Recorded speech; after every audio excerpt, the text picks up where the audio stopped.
Hello students, मैं Jitendra sir आप लोगों को इससे पहले वाले वीडियोज में सेट्स टाइप्स ऑफ सेट्स के बारे में बताए थे, रोस्टर और टबलर फॉर्म के बारे में बताए थे कि how to describe a sets. एक सेट को हम कैसे डिस्क्राइब कर सकते हैं, कितने तरीके से डिस्क्राइब कर सकते हैं, ये सब कुछ बताए थे इससे पहले वाले वीडियोज में। अब हम बताते हैं सबसेट के बारे में कि सबसेट होता क्या है।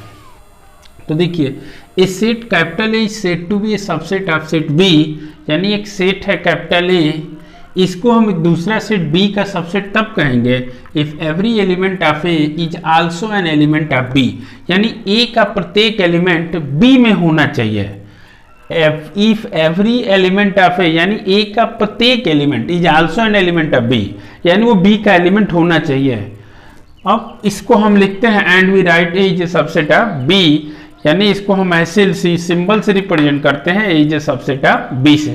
जैसे एग्जांपल में बताते हैं आप लोगों को, ए इज इक्वल टू 1 2 3 4 5 और बी इज इक्वल टू 1 2 3 4 5 6 7 भी मान लीजिए।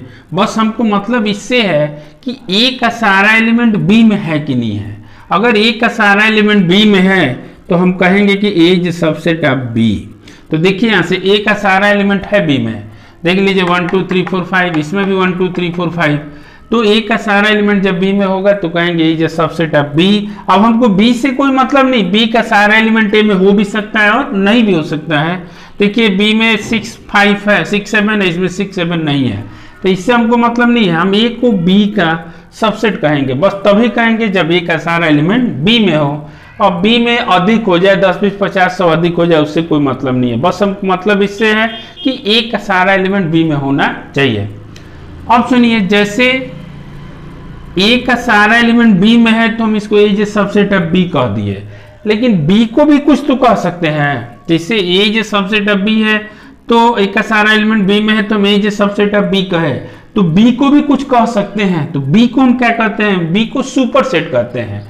बी को हम सुपर सेट ऑफ ए कहते हैं। देखिए सुपर सेट, सुपर सेट, तो if A is subset of B then B is called super set of A, super set of A and we write B is super set of, इसका symbol ऐसे दे देते हैं अब हम लोग, B is super set of A. ये वही बात है, ए का सारा एलिमेंट बी में हो, यहाँ भी वही बात है, ए का सारा एलिमेंट बी में हो। बस अंतर ये है कि जैसे हम A is subset of B कर रहे हैं तो बी को भी कुछ कहेंगे, तो बी को हम क्या कहेंगे? B is super set of A.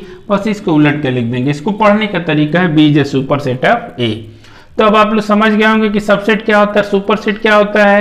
यानी दो सेट है जिसमें पहले सेट का सारा एलिमेंट अगर दूसरे में है तो हम पहले सेट को दूसरे का सबसेट कर सकते हैं और दूसरे सेट को पहले का सुपर सेट कहेंगे।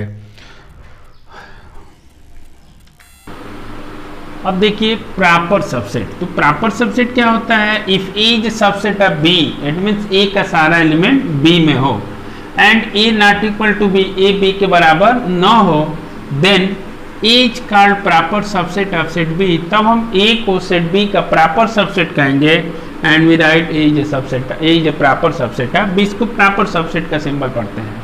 जैसे देखिए एग्जांपल में आपको बता दें, तब समझाते हैं ए इज इक्वल टू 1 2 3 4 5, अभी लिए थे ये एग्जांपल, और बी इज इक्वल टू 1 2 3 4 5 6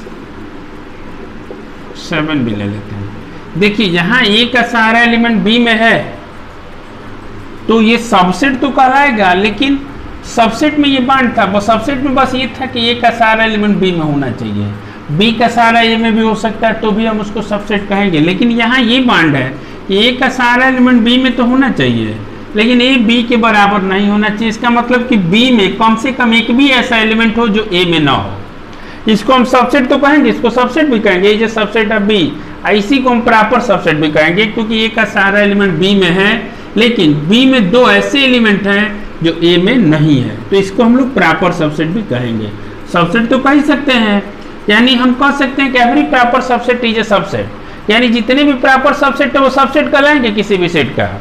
लेकिन सारे सबसेट प्रॉपर सबसेट नहीं कहलाएंगे। तो देखिए यानी कम से कम एक एलिमेंट इसमें बचना चाहिए, तब हम कह दें कि ये प्रॉपर सबसेट है बी। हाँ, इसको ये जो सबसेट है बी भी कहेंगे, क्योंकि डेफिनेशन के अनुसार ए का सारा एलिमेंट बी में है। हाँ, अब देखिए यूनिवर्सल सेट। तो यूनिवर्सल सेट क्या होता है? If there are some sets consideration then there happens to B a set which is a super set of each of the given sets. यानी if there are some sets consideration then there, यानी कुछ ऐसे सेट्स हो happens to B a set which is a super set of each one of the given sets. उसमें कुछ ऐसे सेट्स हो जिसमें के अंदर एक ऐसा भी सेट्स हो जो सारे सेटों का सुपर सेट हो। Such a set is known as the universal set. तो उस सेट को ही हम लोग यूनिवर्सल सेट कहेंगे, उसी सेट को हम लोग यूनिवर्सल सेट्स कहेंगे, और इसको कैपिटल यू से रिप्रेजेंट करते हैं। जैसे एग्जांपल में देखिए A is equal to 1 2 3, B is equal to 2 3 4 5, C is equal to 3 4 5 6, और u इज इक्वल टू देखिए 1 2 3 4 5 6 7। तो यह जो u है इसका भी सुपर सेट है, b का भी सुपर सेट है, c का भी सुपर सेट है। u is a super set of a। देखिए a का सारा एलिमेंट u में है, b का भी सारा u में है, और c का भी सारा किसमें है? u में है। तो इस u को ही हम लोग यूनिवर्सल सेट कहेंगे। जो ये u है वह यूनिवर्सल सेट कहलाएगा, यानी जिस मतलब ऐसे सेट्स जिनके सारे एलिमेंट्स किसी एक सेट्स में हो, तो उस सेट्स को जिसमें सारे एलिमेंट्स हो उस सेट्स को हम लोग यूनिवर्सल सेट कहेंगे। तो आप लोग समझ गए होंगे यूनिवर्सल। अब देखिए एक है पावर सेट। तो पावर सेट क्या होता है? The set of all subsets of a given set A is called the power set of A and we write P A. यानी किसी सेट्स के जितने भी सबसेट होंगे उसी सारे सबसेटों को ही हम सेट ए का पावर सेट कहेंगे, और इसको पी ए से रिप्रेजेंट करेंगे। जैसे एग्जांपल में देखिए ए इज इक्वल टू 3 2। तो जैसे ही हम पी ए निकालेंगे पावर सेट, फाइव सब का सबसेट होगा, सब में 5 रखेंगे, उसके बाद एक 3 हो जाएगा, 2 होगा, उसके बाद 3 2 होगा। अब देखिए तो इतने इसके सबसेट बनेंगे, सारे सबसेटों को लिख दिए तो ये इसका पावर सेट कहलाएगा। क्या कहलाएगा? इसका पावर सेट कहलाएगा। यानी किसी सेट के जितने भी सबसेट बनेंगे वो उसका पावर सेट कहलाएगा, और जो सबसेट हम बनाएंगे उसमें 5 जरूर लिखेंगे। 5 सारे सेटों का सबसेट होता है। तो 5 हो गया, एक बार सिंगल सिंगल एलिमेंट ले लिए, एक बार दोनों एलिमेंट को एक साथ ले लिए। देखिए इसका एक फार्मूला भी होता है, जैसे इस सेट के अंदर 2 एलिमेंट्स है तो इसके सबसेट कितने बनेंगे, यानी number of power set of A कितना होगा, जिसको हम लोग NPA से रिप्रेजेंट करेंगे।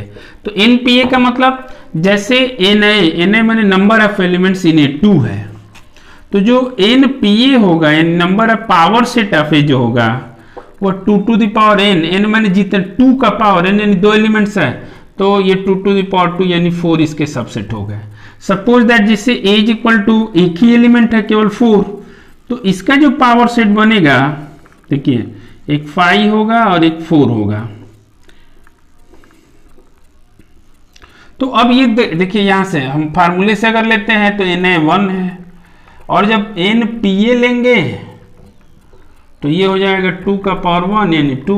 तो देखिए यहाँ पावर से 2 बना है, एक 5 है और दूसरा 4 बना है। तो इस तरह से पावर सेट यानी किसी सेट्स के जितने भी सबसेट होते हैं उन सबसेट को ही हम उस सेट का पावर सेट करते हैं और उसको PA से रिप्रेजेंट करते हैं। देखिए अब यूनियन ऑफ सेट्स क्या होता है। The union of 2 sets A and B is denoted bye A union B, यानी 2 सेट्स के यूनियन को हम A यूनियन B से रिप्रेजेंट करते हैं। अब is the set of all those elements which are either in A or in B or in both A and B, यानी वो उन एलिमेंट्सों का सेट होता है जो A में हो या B में हो या A और B दोनों में हो। जैसे देखिए एग्जांपल में A is equal to 1 2 3 4, B is equal to 3 4 5 6। तो जब हम इनका यूनियन निकालेंगे ए यूनियन बी, तो सबसे पहले जो ए और बी में कॉमन है उसको एक बार लिख लेंगे हम लोग। ए और बी में कॉमन 3 और 4 है, 3 4 लिख दिए। अब जो ए में बच रहा है उसको भी लिखेंगे और जो बी में बच रहा है उसको भी लिखेंगे। तो यह हो गया ए यूनियन बी, और इसको ऐसे हम लोग रिप्रेजेंट करते हैं। यूनियन का मतलब जो ए और बी दोनों में कॉमन है उसको एक बार लिखेंगे, जो ए में बच रहा है उसको भी लिखेंगे और जो बी में बच रहा है उसको भी लिखेंगे। तो इसको हम यूनियन ऑफ सेट्स कहते हैं। वही लिखे हैं, the union of two sets A and B is denoted by A union B is the set of all those elements which are either in A or in B or both A and B। यानी जो A में हो या B में हो या A और B दोनों में हो, उसी को हम लोग A और B का यूनियन कहेंगे और उसको A यूनियन B से रिप्रेजेंट करेंगे। जैसे कि आप लोगों को बताया है, जिससे A is equal to B is equal to, तो A यूनियन B में A और B में जो कॉमन है उसको एक बार लिख लिए, जो A में बच रहा है उसको भी लिखेंगे, जो B में बच रहा है उसको भी लिखेंगे। अब देखिए इंटरसेक्शन ऑफ सेट्स क्या होता है। तो the intersection of two sets A and B denoted by A intersection B is the set of all those elements which are common to both A and B. यानी दो sets का जो intersection होता है वो उन एलिमेंट्सों का सेट्स होता है जो ए और बी दोनों में कॉमन हो, और उसको हम ऐसे रिप्रेजेंट करते हैं ए इंटरसेक्शन बी से। जैसे एग्जांपल देखिए, ए इज इक्वल टू 1 2 या फिर ए बी सी डी, और B is equal to C D E F G. अब जैसे ही हम इसका इंटरसेक्शन निकालेंगे तो जो A और B दोनों में कॉमन है वही उसका इंटरसेक्शन होगा। देखिए A और B में कॉमन C और D है, तो ये इसका इंटरसेक्शन हो गया, यानी ये intersection B is equal to C comma D। इस तरह से हम दो सेट्स का यूनियन निकालते हैं और दो सेट्स का इंटरसेक्शन निकालते हैं। अब आप लोग इससे रिलेटेड कुछ क्वेश्चंस करेंगे, जो इससे पहले अभी पावर सेट के बारे में बताया, सबसेट बताया, सुपर सेट बताया है, तो इस पे आप लोग कुछ क्वेश्चंस करेंगे और फिर नेक्स्ट वीडियोज में हम आप लोगों को इससे आगे डिसजॉइंट सेट और भी डिफरेंट टाइप के जो सेट्स है उसके बारे में बताएंगे। Thank you.